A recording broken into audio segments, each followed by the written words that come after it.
당신은 죄인입니까? 이 질문 앞에 우리들 대부분의 마음은 중심으로 동의가 잘 되지 않습니다. 왜냐하면 나는 나름 괜찮게 살아왔다라고 생각하기 때문입니다. 또 사실 그렇고, 그죠? 그렇지만 이제 이 질문에 대한 핀트가 하나님과 우리가 다르기 때문에 그렇게 이제 생각하게 되는 거죠. 너는 죄인이냐 이렇게 물을 때 하나님의 관점은 형사적인 죄를 묻는 것이 아닙니다. 그죠? 윤리적으로 얼마나 너가 문제가 있냐 하는 것을 묻는 것이 아닙니다. 내가 왕으로 살고 있는 부분을 묻는 거죠. 그죠? 물론 하나님 안으로 들어온 성도들에게 하나님께서는 한 차원 더 높은 도덕적 기준을 말씀하십니다. 신앙 안으로 들어온 성도에게는 하나님 밖에 있는 성도들보다 더 나은 도덕성을 기대하는 것이죠. 그러나 그것과 오늘 너가 죄인이냐 하는 질문의 포인트는 다르다. 오늘 왜 사람들이 사납고 자기중심적이며 힘이 있는 사람은 군림하려고 하고 힘이 부족하면 비굴해지고 또 불안해하고 조급하고 또 공격적이 되어서 왜 마음에 살롬이 잘 없냐? 여러 가지 우리가 답을 이야기할 수 있겠지만 지난주 말씀을 따르면은 내 자신이 왕이 되어서 살기 때문에 오는 현상들이다. 그렇게 이야기했습니다. 이 죄인됨에 대한 인지가 제대로 되어야 우리가 용서받은 의인으로 제대로 살 수가 있게 되는 겁니다. 하나님이 우리를 부를 때는 죄인이라 부르지 않고 의인이라 부르시죠. 그죠? 의인이라 부르는데 우리가 본래 의인이어서 의인이 아니라 죄인이었지만 하나님이 용서해 주셔서 의인이 된 겁니다.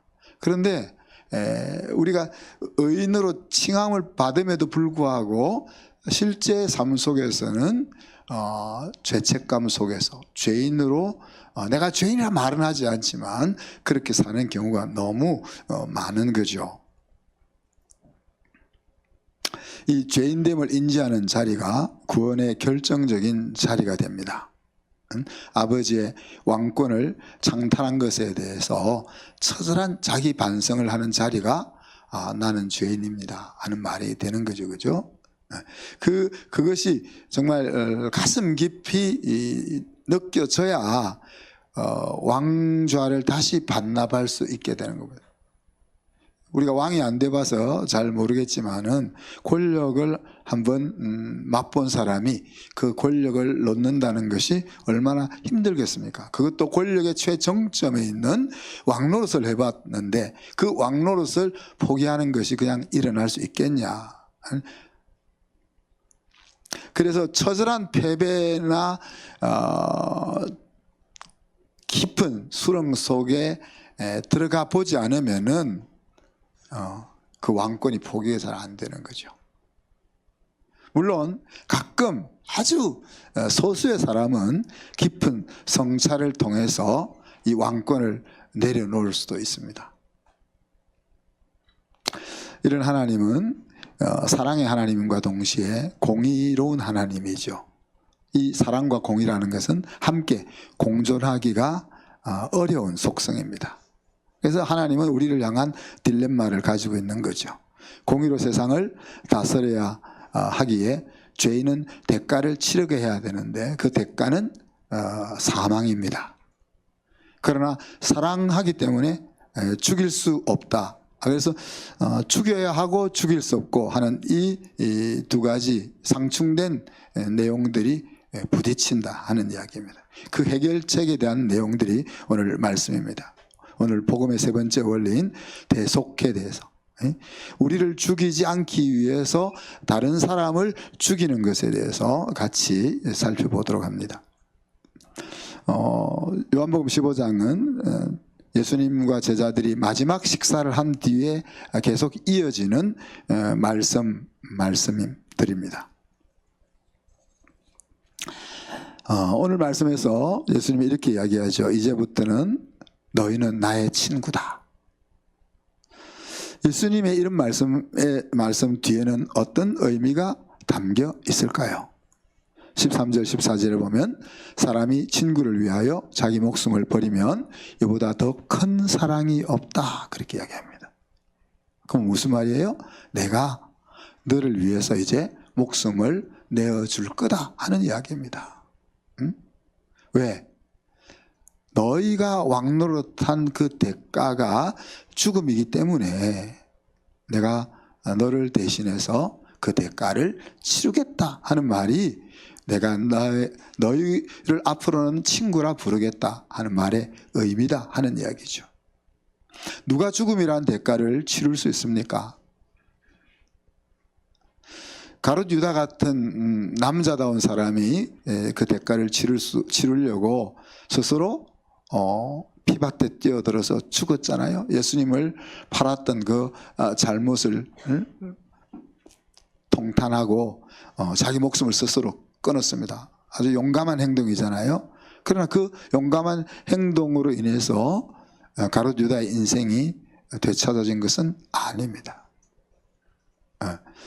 왕노릇한 대가를 치르게 되면 인생이라는 것이 사라지기 때문에 누구도 그 대가를 치를 수가 없는 거죠. 그래서 16절에 보면 너희가 나를 택한 것이 아니요 내가 너희를 택하여 세웠다. 열매를 맺게 하기 위해서.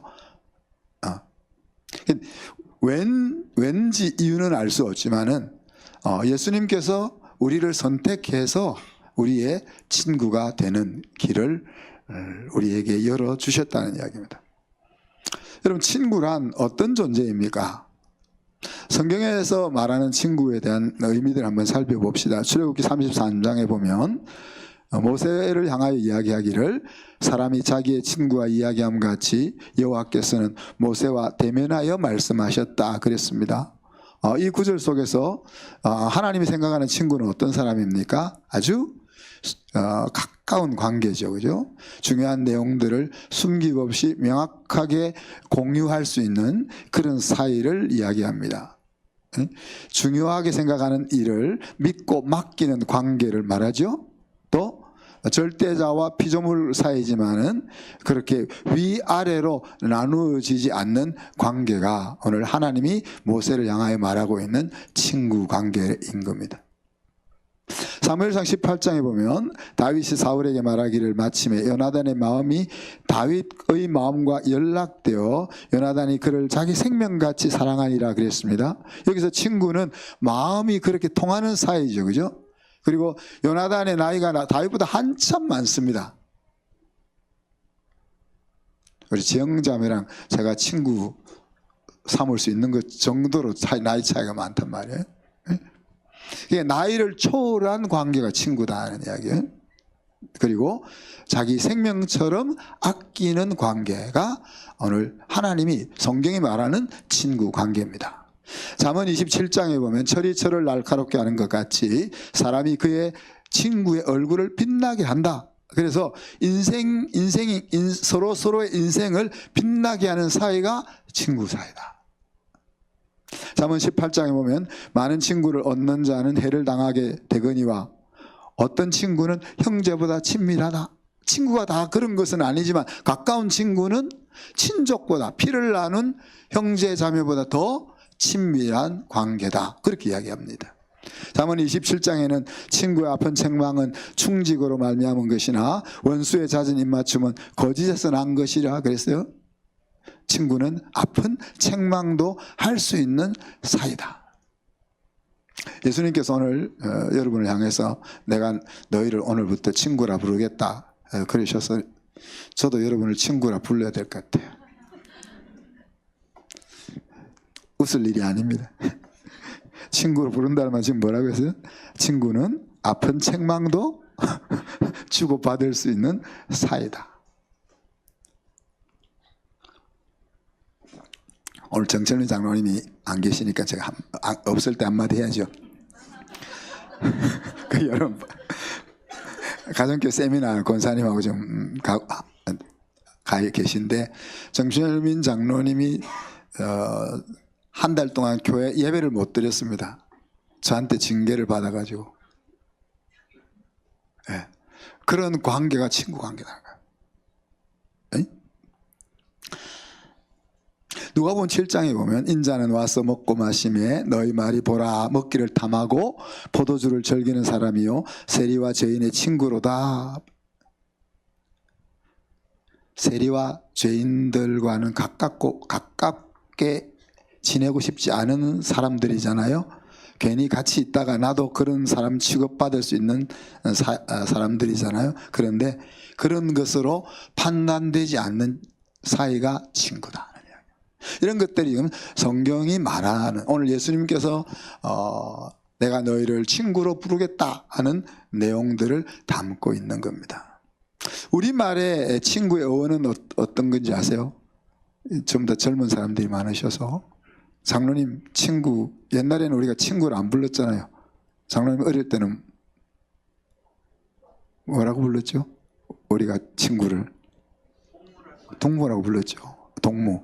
근데 그 동무가 참 좋은 말인데 그래서 이제 그걸 저기 우리 북쪽에 있는 사람들이 그거를 동무 그래서 자기들의 목적을 이루기 위해서 뜻을 함께하는 아주 열성적인 사람들을 동무라고 부르는 바람에 이제 우리는 동무라고 못 부르고 친구라고 바꿔 부르고, 동무라고 부를 때는 어깨동무 이런 식으로 우리가 말을 바꾸어서 사용하고 있는 겁니다. 성경에서 말하는 그 이런 친밀한 친구의 의미로 한자말은 지음이라는 것이 있죠. 그죠? 서로 마음이 통하는 벗이다 하는 뜻입니다. 키케로라는 로마 정치가는 가까운 친구의 가치를 이렇게 이야기합니다. 자신과 말하듯이 마음껏 말할 수 있는 누군가가 있다면 얼마나 즐겁겠는가. 혜진자매, 조혜진자매, 유섭 형제 말을 좀 들어주세요. 자기 말을 막 이렇게 자기에게 하듯이 이렇게 누군가에게 할 수 있는 사람이 있다면 얼마나 즐겁겠는가. 에? 또 자신이 행복할 때 자신 못지않게 그것을 기뻐해 줄 누군가가 있다면 얼마나 기쁘겠는가. 우리가 내가 기쁜 일을 이야기하면 잘난 척 한다 그러잖아요. 우리 수인자매가 이제 멋있는 배역을 따가지고 막 우리한테 기도 제목을 부탁할 때 헤이 잘난 척하네 이런 생각이 아니라, 야 우리 수인이가 벌써 이렇게 막 자기가 배역을 딴 것보다 더 기뻐할 수 있는 그런 친구가 있다면 그런 이야기입니다. 그래서 이 키엘케고르가 아니고 키게로라는 정치가는 이렇게 이야기했어요. 우정은 행운을 더 빛나게 해주고 불운은 나누어서 더 가볍게 해주는 것이다. 그렇게 이야기하고 있어요. 친구가 왜 중요합니까, 여러분? 우리 꼬맹이들은 또래라고 부르잖아요. 또래라는 말 뜻이 뭡니까? 위계 관계에 의해서 맺어진 것이 아니고 그냥 같은 관계 속에 있다. 부인을 부를 때 우리가 여보 이렇게 부르잖아요. 여보. 여보라고 우리 좀 불러달라고 우리 사람한테 그렇게 35년 동안 부탁을 했는데 아직도 안 불러줍니다. 여보라는 말은 대등하다는 이야기입니다.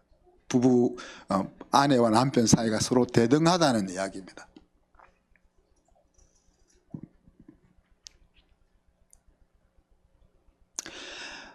부모와 자녀 이러면 어때요? 벌써 위계관계 형성되는 거야. 엄마한테 애들이 돈 안 받고 살 수 없으니까 그냥 엄마, 딸 이러면 그 위계관계 형성돼요. 선생님과 학생, 사장님과 직원, 위계관계에 의해서 형성이 되는 거예요. 그런데 또래는 그런 거 없어요. 그냥 상대가 어떻든지 그냥 같은 관계에 있는 거예요. 또 같은 눈높이잖아요.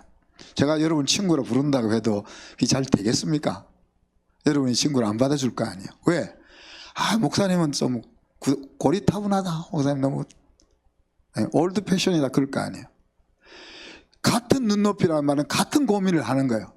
오늘 청년들은 같이 어떻게 하면 멋있는 아내를 얻을 수 있나? 어떻게 하면 아주 준수한 신랑을 얻을 수 있나? 이런 생각들. 그죠?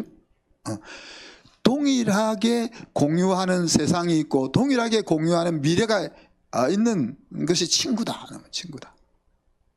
그리고 어떤 상황에서 내 편에 서주는 거지. 안 그래요 여러분? 친구랑 친구 아닌 사람이 서로 의견 대립이 되었을 때, 야, 네가 한번 판단해 주고 그러면 나는 판단을 못 하겠는데 이렇게 이야기하든지. 그렇지만 이게 좀 좋은 쪽으로 친구의 이야기를 하게 되지 않나요? 안 그렇나요? 저 집사람처럼 정의로워서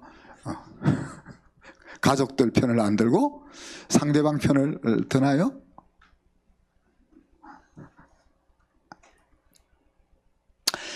이런 친구가 있음으로써 우리는 정서적인 안정을 가지게 돼요.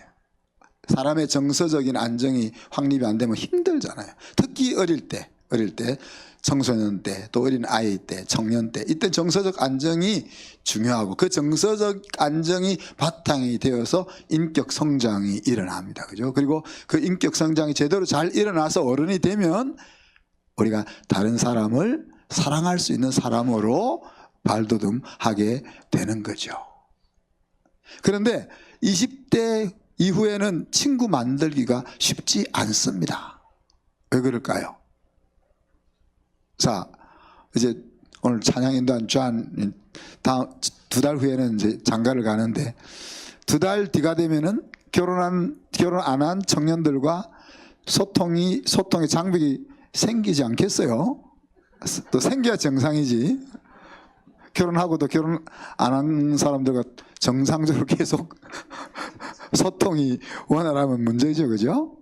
결혼이라는 것이 이제 다가오게 되고 또 이제 대학을 졸업하고 나면 생활이 바빠집니다.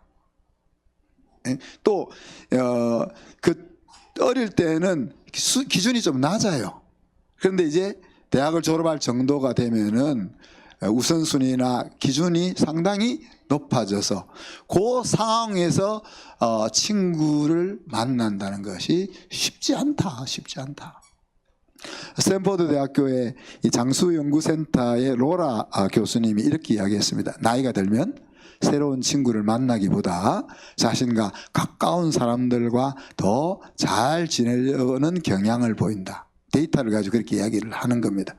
그래서 1950년대 이후로 사회학자들이 이렇게 친한 친구가 되기 위한 조건을 3가지 이야기를 했는데 우리가 잘 아는 내용입니다. 하나는 접근성이 좋아야 된다. 매일 자주 볼 수 있어야 된다.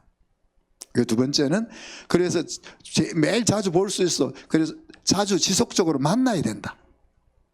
그 다음에 3번째는 계획하지 인포멀한 교류가 이루어져야 돼. 이 3가지가 있어야 좋은 친구가 가까운 친구가 될 수 있다라고 이야기합니다. 이 나이가 들면은 이 3가지가 동시에 일어나기가 어려워지는 거예요. 그래서 이 조건을 충족하는 친구는 거의 대부분 대학생활 때까지 졸업하기 전까지가 기회다 그렇게 돼요.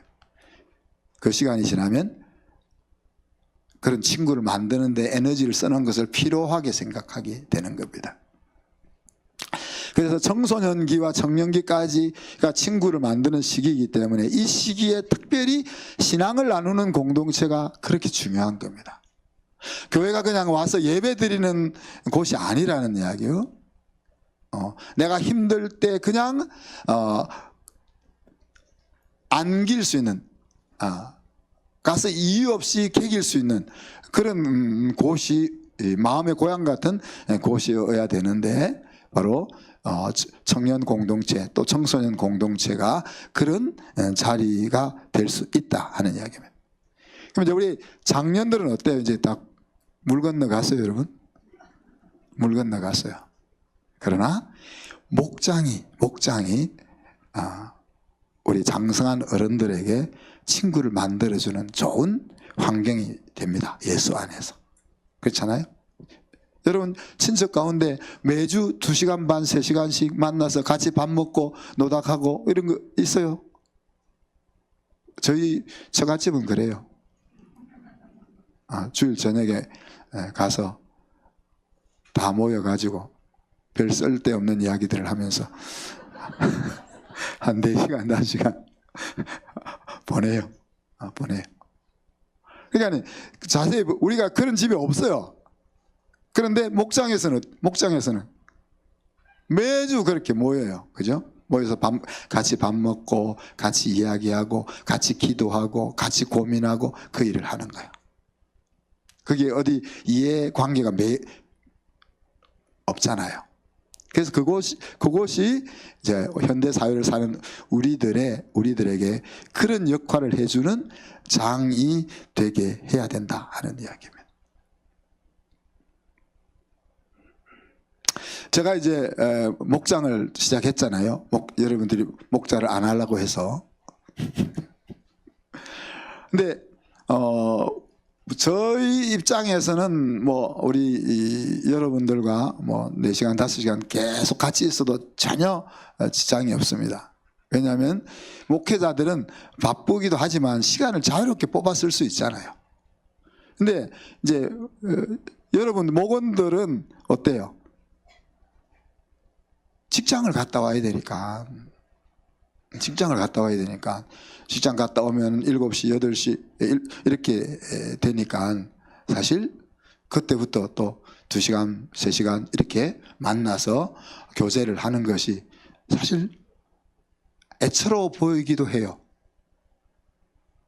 정혜 집사님, 그렇다고 제가 애처로우니까 하지마 그렇게 말할 수는 없잖아. 그렇잖아요? 그러니까 우리가 모이는 현 상황을 보면 정말 애처로워. 그러나 애처롭다고 그것을 안 하면은 더 애처로워지는 자리에 가. 그래서 이번에 10장에 보면 뭐라고 했어요? 마지막 때가 되면은 모이기가 너무 힘들다 그랬어요. 왜? 세상이 워낙 바쁘게 돌아가니까. 2000년 전에 그런 이야기를 했어요, 벌써. 그래서 모여서 뭘 하래요? 사랑과 선행을 격려해라. 그렇게 이야기하는 거죠.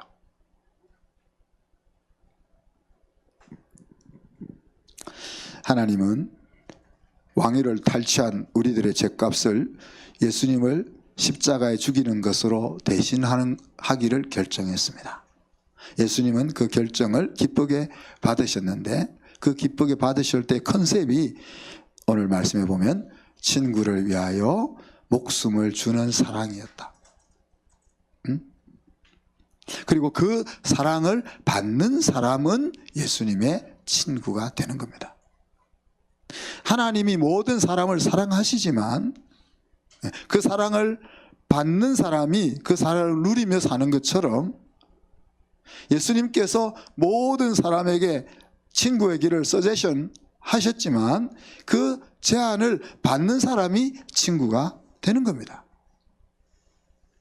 예수님의 친구 제안을 받은 합당한 반응은 뭡니까?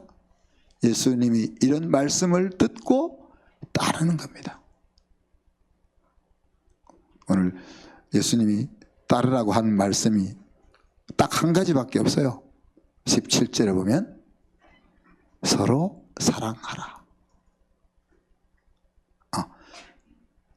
제자들에게 너희끼리 서로 사랑해. 나 안에서 너희끼리 서로 사랑해. 그것이 나를 친구로 인정하고 받아들이는 반응이야. 그렇게 이야기합니다. 왜 목장이 여러분을 그렇게 힘들게 하는 것을 알면서도 왜 목장을 계속 하라고 합니까?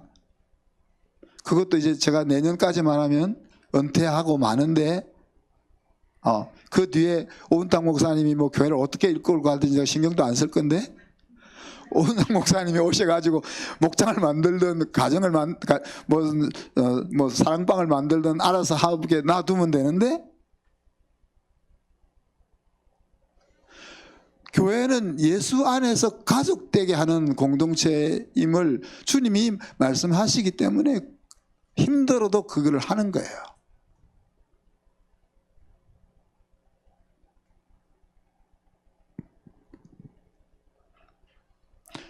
가족이라는 것은 어떻습니까?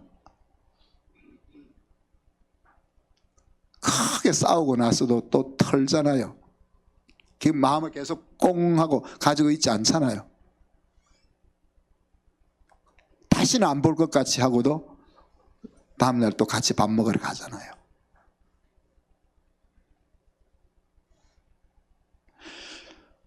하나님이 우리를 교회로 부르신 이유가 거기에 있는 거잖아요. 그죠? 이 사랑이 희미한 이 세대에 서로 사랑하며 사는 공동체 속에서 천국을 맛보다가 천국으로 오라고. 그렇게 서로 사랑하는 사람들을 예수님의 그 말씀을 받아서, 예수님을 친구로 받아서 서로 코드가 안 맞아도 나를 힘들게 해도 사랑하는 그 길을 가려고 하는 사람을 뭐라고요? 제자라고 부르는 겁니다. 오늘 말씀의 엑스티킷은 예수님의 친구가 될 것이냐 하는 겁니다. 제가 이 말씀을 준비하면서 한 주일 동안 내 인생을, 이제 나이가 들면 자꾸 이런 생각을 합니다. 내 인생을 잘 살았는지 어떻게 평가할 수 있을까? 우리 사람하고 오늘 아침에도 이야기했는데, 내가 20년을 더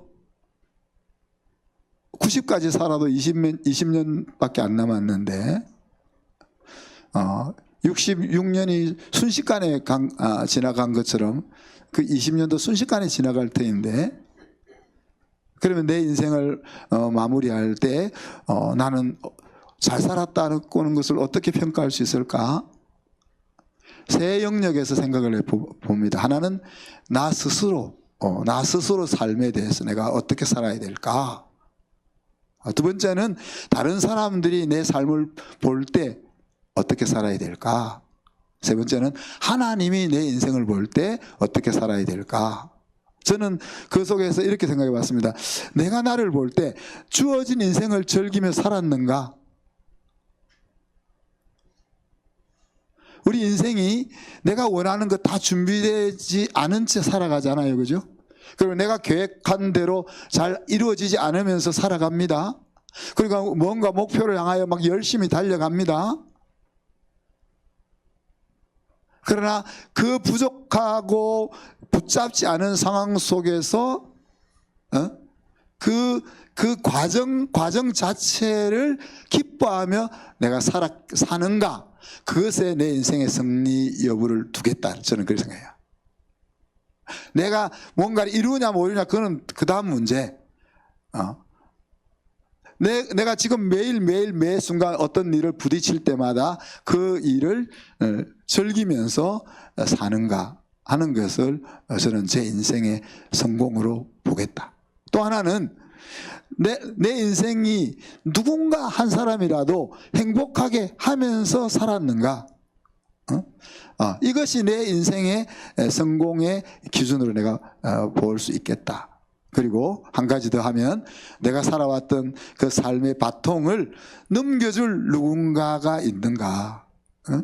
우리 온당 목사님한테 교회 바톤을 넘겨주는 것처럼 내 인생의 삶의 방향을 누구인가에게 넘겨줄 수 있는 그런 인생을 산다면 내 인생은 참 성공했다 이렇게 말할 수 있을 것 같아요.